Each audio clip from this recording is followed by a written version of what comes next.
કોંગ્રેસ દ્વારા કાઢવામાં આવેલી યાત્રા એ ન્યાય યાત્રા નથી, એ કોંગ્રેસની રાજકીય યાત્રા છે।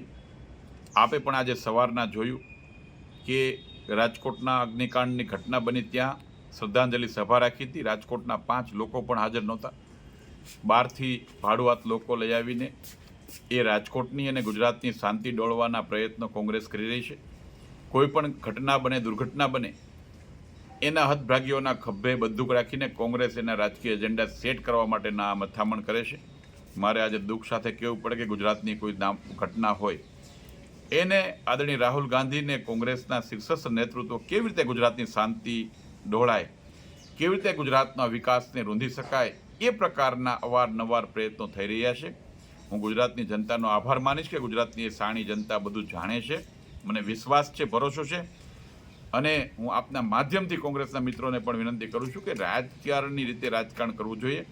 આ પ્રકારે કોઈ ઘટનાઓ સાથે બનેલી દુર્ઘટનાઓને એમના હતભાગીના ખંભે બંદૂક રાખીને રાજકારણ કરનારના કોંગ્રેસને ક્યારેય જનતા માફ નહીં કરે। ભૂતકાળમાં એમના સમયમાં પણ જે ઘટનાઓ બની છે એમને પણ કોંગ્રેસ ન્યાય નથી અપાવી ગયો, ત્યારે આ અત્યારની ઘટનાઓમાં જે કોઈ હતભાગીઓ છે એમને કોંગ્રેસ કેવી રીતે ન્યાય અપાવી શકશે?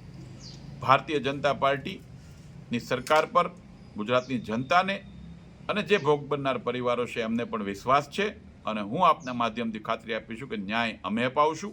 જેમને કોઈને પણ જે કોઈ એમની સાથે એમના પરિવારના સભ્યો ગુમાવ્યા છે એમને ન્યાય ભારતીય જનતા પાર્ટીની સરકાર ચોક્કસપણે અપાવશે, અને ગુજરાતની જનતાને એ સરકાર પરનો વિશ્વાસ છે। કોંગ્રેસ એ રાજ્યમાં અરાજકતા ફેલાવવાનો પ્રયત્ન કરે છે, કોંગ્રેસ એ ગુજરાતના વિકાસને રોકવાનો પ્રયત્ન કરે છે, રૂંધવાનો પ્રયત્ન કરે છે, અને ગુજરાતને બદનામ કરવા માટેનો પ્રયત્ન કરે છે। ગુજરાતની જનતા અને રાજકોટની જનતા ક્યારેય એને માફ નહીં કરે અને સહન નહીં કરે।